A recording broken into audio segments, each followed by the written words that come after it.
Makala hii inaeleza mbinu mpya ambayo Chadema wanakuja nayo.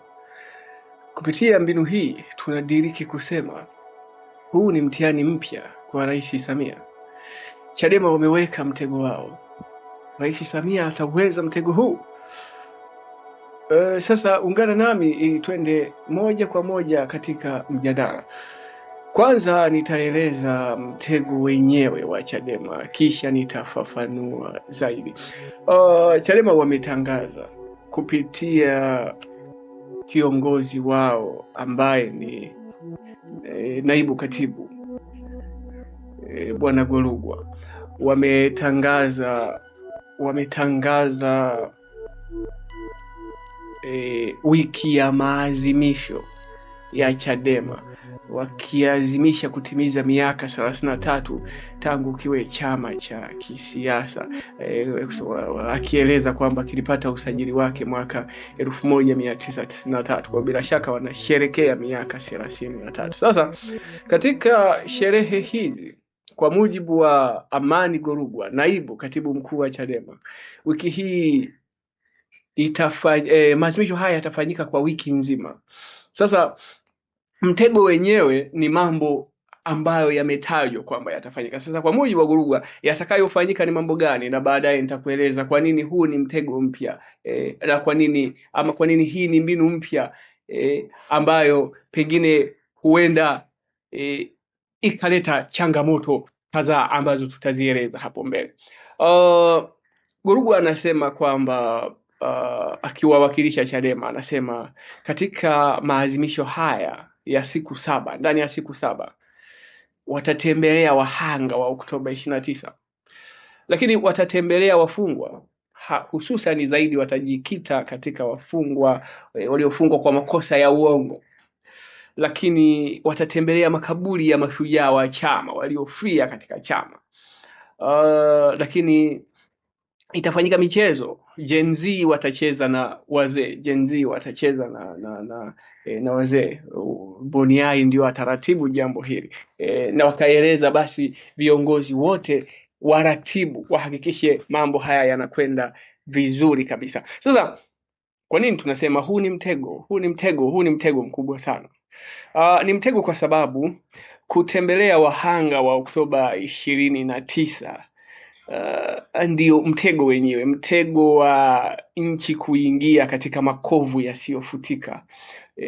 Masihara tunakumbusha, lakini tunakumbusha kwa faida gani? Sasa huku ndiko kuligawa taifa, kuligawa taifa kwa kuwa na kumbukumbu mbaya. Zinatumika kauli gani wakati unatembelea watu hawa? Nani alimuua nani? Kwa lengo gani? Unatonesha vidonda, lengo ni nini? Sasa ukiyachunguza yote, tazama kutembelea wafungwa wa makosa ya uongo, utawafahamu je kwamba huyu alifungwa kwa kosa la uongo, huyu alifungwa kwa kosa halali. Makaburi ya mashujaa waliouawa, waliokuwa wana Chadema, lakini kuna mechi ya Gen Z na wazee. Hii mechi ya Gen Z na wazee, baada ya mechi nini kitatokea? Kwa hiyo ukichunguza unagundua ni mtego umelengwa. Ukichunguza unagundua yote yanalenga katika kuchonganisha watu na kuongeza hofu, lakini ni mtego, na bado sijakueleza ni mtego kwa maana gani. Sasa msikilize mwalimu.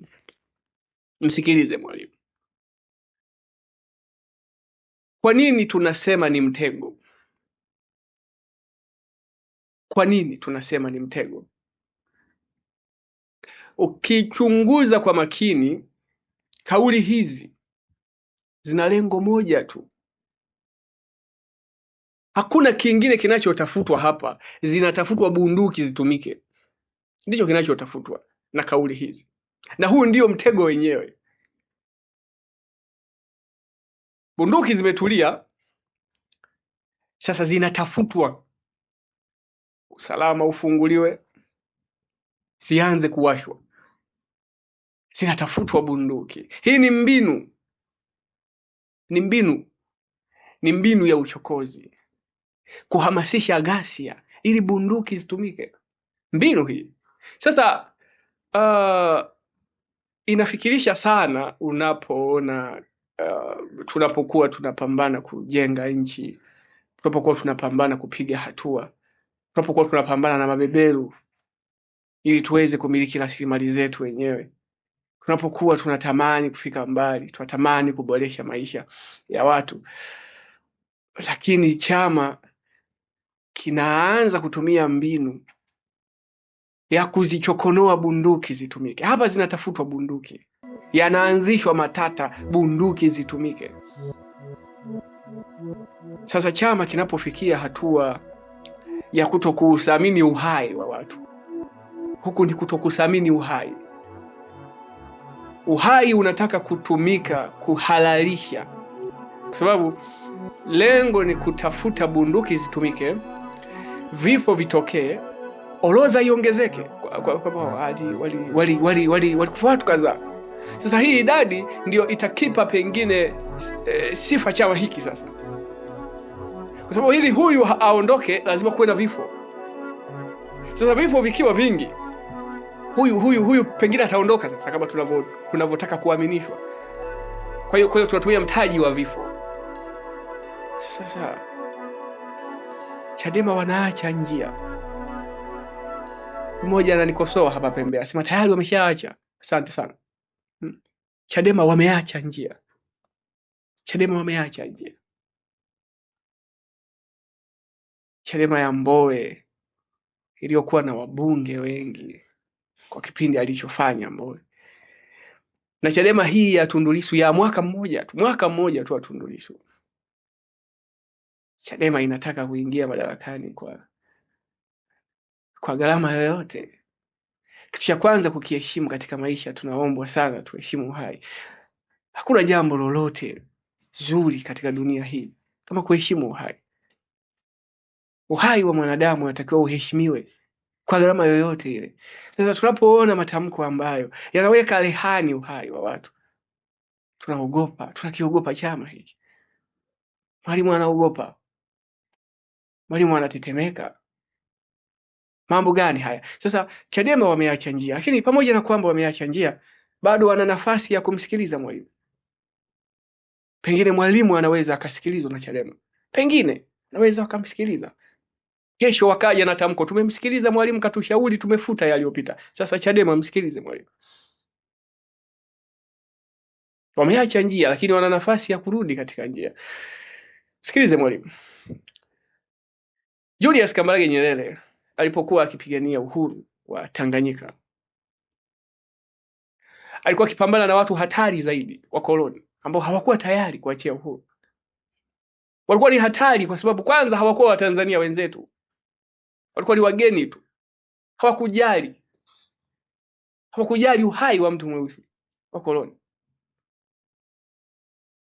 Lakini katika harakati zake za kupigania uhuru, Mwalimu Nyerere aliheshimu sana uhai wa watu. Muda wote aliwaambia, msianzishe matata hata kama mtachokozwa. Ndio kauli ya Mwalimu Julius Kambarage Nyerere. Msianzishe matata hata kama mtachokozwa. Mwalimu Julius Kambarage Nyerere anatuhumiwa kwa kosa la uchochezi. Anafikishwa mahakamani, aliandika makala akiwatuhumu wakoloni wakifunga matawi ya TANU. Tawi moja la Geita lilifungwa. Mwalimu Nyerere akaandika makala kali sana katika gazeti la TANU. Nyerere akakamatwa. Kauli ya kwanza anaitoa Nyerere, msianzishe matata hata kama mtachokozwa. Nyerere alipata uhuru. Ziko njia nyingi sana zinazoweza zikakufanya. Chama cha upinzani kinataka dola. Unawezaje kutaka dola bila kujali uhai wa watu?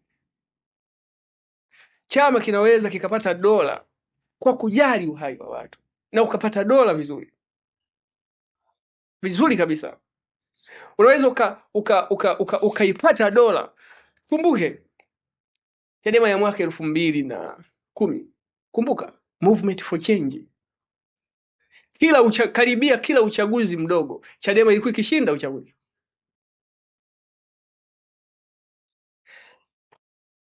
Rudi katika njia hizo, zungumza na watu, eleza sera. Mojawapo ya sababu kubwa iliyowakatisha watu tamaa katika Chadema, sababu kubwa kabisa, Chadema haikuheshimu kile ambacho watu walikitoa kwayo. Unajua haya mambo yalianza baada ya Ukawa. Ukawa ilileta wabunge wengi sana katika Chama cha Demokrasia na Maendeleo. Lakini wabunge hawa ambao watu waliwaamini wakaweka madarakani walianza kuondoka. Ndio hapo kikapoteza kuaminika. Sasa mnaweza mkairejesha imani hiyo. Watu hawana imani, watu wakaona siasa ni biashara. Mtu tumempigania mbunge kapatikana, leo tunamsikia anaunga mkono juhudi kwa John Pombe Magufuli. Unaweza kusema alinunuliwa. Sasa kwa nini anunuliwe? Si ndio chama? Tanzania walimshuhudia Wilbrod Slaa akiondoka, kavunjwa moyo, watu walivunjwa. Sasa zinakuja mbinu za kuchonganisha watu. Mwalimu anaogopa, mwalimu anatetemeka. Leo stoki shule, stoki darasani, atetema. Mambo gani haya? Niwatakie siku njema. Nini kitatokea huko mbele? Rais Samia Suluhu ataweza mtego huu? Tunaamini ataweza. Chadema itabadilika, itarudi katika msingi, imetoka katika njia. Kusema kweli, sina majibu ya swali hili na linaninyima usingizi.